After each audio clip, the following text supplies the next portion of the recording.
You are tuned in to the LowBand Show, broadcasting from the storm drains under the big city, where a tunnel crew runs this booth on salvaged gear, pipes humming, steady water dripping, piping surface science and tech news on a low-band signal through the drains. I'm your host, Max Hertz. Welcome in. Here's what we do.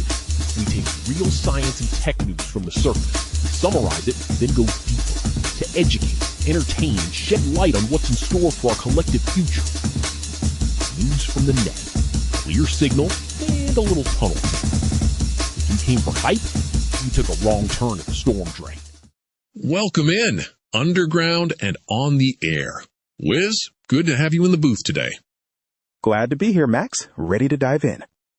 Today, we're looking at some interesting shifts from the surface, starting with new developments in electric vehicles and a surprisingly affordable truck. Then, we'll shift gears to a study on vehicle design and its impact on safety, followed by a collaborative effort to tackle respiratory infections. We also have a look at the future of physical games with GTA 6 and a rather amusing email mishap at Microsoft. Let's get into it. Here's the breakdown. TechCrunch reported on June 24th, 2026 on Slate Auto's radically simple electric truck, starting at $24,950. This is disruptive pricing for the lowest end of the new car market.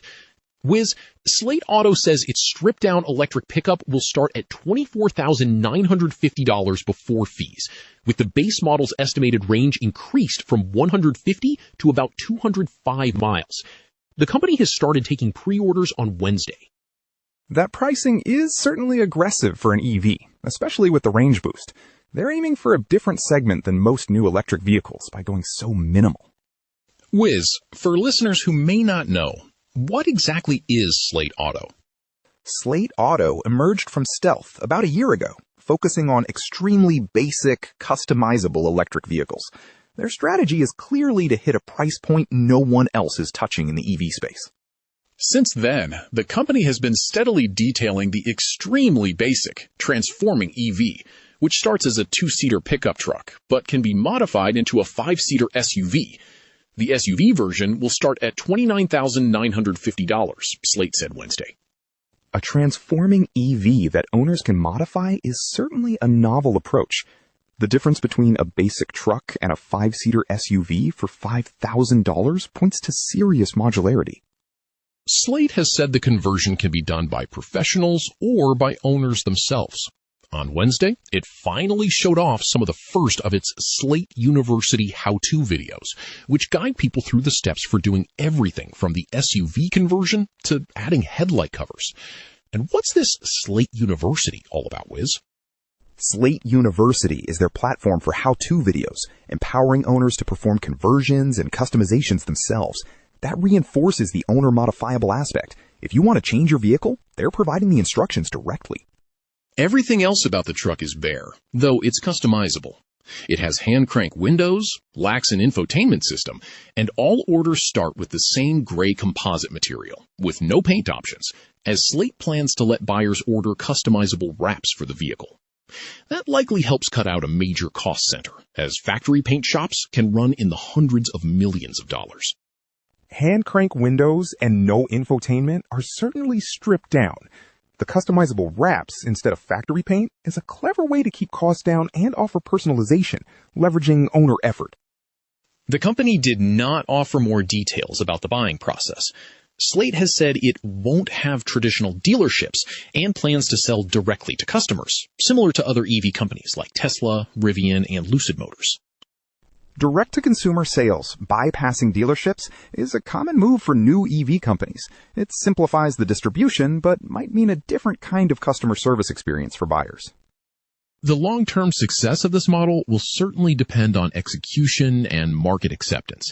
We'll be watching to see how Slate Auto navigates this path. This one made me sit up. A new study has some stark findings.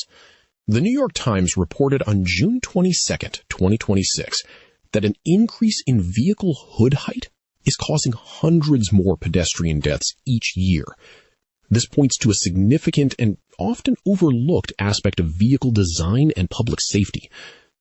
Wiz, For listeners who may not be familiar, what exactly are organizations like the National Highway Traffic Safety Administration, or NHTSA, and their data systems like CRSS and FARS?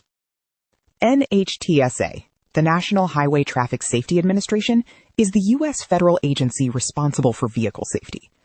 CRSS, or Crash Report Sampling System, and FARS, the Fatality Analysis Reporting System, are their key databases for crash data. This study is pulling from robust federal data sets, showing a clear trend. Researchers looked at several data sets, concluding that increased danger to pedestrians is caused by two main culprits. First, large SUVs and trucks have taller hoods, raising the point of impact and pushing pedestrians to the ground rather than up and onto the hood. Second, larger A-pillars, designed for rollover protection, create larger blind spots. It's a grim trade-off. Occupant safety for pedestrian safety. The physics are straightforward. Hitting someone higher up means they go under, not over. And blind spots are self-explanatory. If you can't see them, you're more likely to hit them. The shift toward vehicles with taller hoods led to roughly 3,000 deaths between 2016 and 2024. The data also showed an estimated 2.8% increase in the odds of a pedestrian fatality for every 1 inch increase in vehicle hood height. That 2.8% increase per inch is a clear quantification of the risk. The simulations showing thousands of lives saved by a modest 3-inch reduction in hood height highlight a solvable design problem, not just an unfortunate statistic. While these numbers are conservative and do not include all crash types, the full extent of this impact and how regulators might respond is still unknown. The headline promises a lot. Let's see what the paper actually says. Stripe, the payment company, announced on June 24, 2026, it's funding a $500 million nonprofit aimed at stopping respiratory infections entirely. This could fundamentally shift how we approach common illnesses. The new organization, called Intercept, will use grants and investments to back prevention approaches, including vaccines, as well as large-scale air cleaning systems for schools, offices, and other public spaces. Intercept sounds like a solid name for a defensive play, and moving beyond just vaccines to large-scale air cleaning shows a broader strategic understanding of pathogen transmission. For listeners who may not know, what exactly is Stripe? Stripe is a financial technology company that provides payment processing software and APIs for e-commerce businesses. Essentially, they make it easier for companies to accept payments online. Other funders include Anthropic, Flu Lab, and the OpenAI Foundation, as well as Bill Gates and several traders at the quantitative investing fund Jane Street Capital. Nan Ransahoff, a Stripe executive, leads the initiative, stating, "I think we treat respiratory infections as a minor nuisance, but have really underweighted the burden that they impose on society." It's a valid point. That 5% of a lifetime fighting colds or flu really adds up in lost productivity and general misery. The collective burden is enormous, even if individual episodes feel minor. Part of the problem is that the sniffles are caused by more than 200 different viruses, with rhinoviruses being the most common culprits. This means it typically doesn't pay for drug companies to try to stop any one of them with a vaccine. Precisely. The economic incentive isn't there for pharma to chase individual cold viruses. A broad-spectrum approach, like air cleaning, could be a smarter play than trying to vaccinate against hundreds of strains. Intercept's advisors will include Peter Marks, a former top FDA official. For listeners, what is the FDA? The FDA, or Food and Drug Administration, is a U.S. federal agency responsible for protecting public health by regulating food, drugs, medical devices, and other products. They ensure these products are safe and effective. The FDA handles inquiries for product-related concerns. A key challenge for Intercept will be coming up with ways to counter many viruses at one time. The idea is to remove them from the air, in the same way municipalities remove impurities from the water supply. That's a powerful analogy. Shifting from treating individuals to treating the environment, like public air, could offer a systemic defense against a wide array of airborne pathogens. The path to widespread implementation and proven efficacy of these approaches remains uncertain, and there's a great deal of complexity in such an endeavor. Here's the breakdown. The Verge reported on June 24, 2026, that physical versions of the upcoming Grand Theft Auto 6 won't include a disc. This sets a concerning precedent for the future of physical game ownership in the industry. Wiz, Rockstar Games has revealed the price of Grand Theft Auto 6 to be $79.99 and confirmed that the physical versions of the game won't include a disc. Instead, they'll contain a one-time download code when it launches November 19th. Wiz, for listeners who may not be familiar, what exactly is Grand Theft Auto, or GTA? Grand Theft Auto, or GTA, is a long-running, highly popular video game series known for its open-world gameplay. It's a massive title, so this move by Rockstar Games is a significant signal about the industry's direction. Seems like they're trading physical for, well, nothing you can truly hold. The Verge reports that while there are advantages to buying digital, like convenience, it's becoming increasingly clear that digital ownership has significant disadvantages too. If a game you don't own digitally is removed from a storefront due to licensing or a store closing, your only option is to hope for a physical version. Indeed.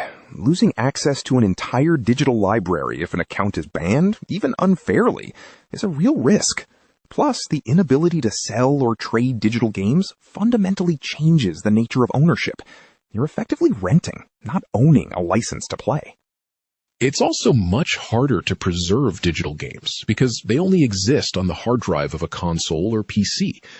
This is an issue across many industries, not just console games. The Verge suspects the decision was made in part to prevent leaks, ensuring GTA 6 unlocks at the same exact time for everyone. And it might indicate a massive file size. The digital-only choice as a leak prevention strategy. Clever, but it comes at the cost of consumer control and game preservation. A massive file size is a plausible technical constraint, but it feels like a convenient excuse to push users further into a less flexible digital ecosystem. The long-term implications of this digital-only approach for game ownership and consumer options are still unknown. I have questions about this next story. The Register reported on June 17th, 2026, about a new issue affecting Microsoft Outlook for Mac users. It's a fundamental problem with a core email function. Wiz, Microsoft has accidentally introduced a bug in Outlook for Mac that omits the original message from email replies, making it difficult for recipients to follow conversation history. That is indeed a fundamental failure. Outlook for Mac shipped with a bug preventing basic reply functionality, stripping the original message. Microsoft's suggested workaround involves rolling back versions and disabling updates, which is hardly ideal for managed devices.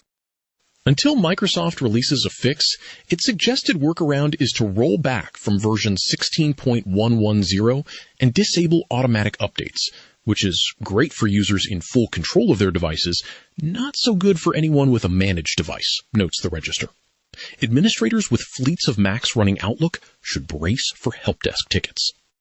The suggested fix is a clear disruption, especially for IT administrators managing many Macs.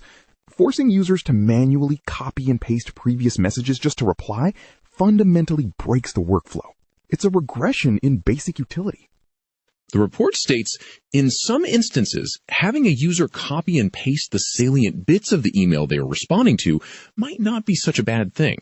We've all had emails that required epic amounts of scrolling to find what started the conversation, so forcing users to think about what they actually need to include is no bad thing. However, disrupting user workflows without warning, well, that is undoubtedly a bad thing. While concise replies have merit, forcing it by breaking core functionality is not user-centric. This is a critical bug, making a simple task arduous, which points to a concerning lapse in quality control for something as ubiquitous as Outlook. The long-term impact of this bug on user productivity and trust, and the speed of Microsoft's resolution, remains to be seen. All right, that's our board for today here on the LowBand Show. We started with Slate Auto's innovative direct-to-consumer electric truck model, a strategy that faces real tests in execution and market acceptance. Then we looked at the disturbing trend of tall vehicle hoods and their link to pedestrian fatalities, an area where regulatory responses are still uncertain. We also covered the ambitious tech industry effort to combat respiratory infections by purifying the air, a complex endeavor with an uncertain path to widespread efficacy. The conversation then shifted to the future of physical games with GTA 6 and the broader implications for game preservation and consumer ownership in an increasingly digital world. Finally, we touched on Microsoft's Outlook bug, which disrupted email replies and highlighted the delicate balance between workflow and forced conciseness. There's always more signal coming through the wires, and we've got new developments and deeper dives queued up for the next session. Keep your skepticism calibrated, and we'll pick up the thread when the next episode drops. It's certainly a lot to consider. If we missed an angle, or you have further questions on these topics, please drop us a comment.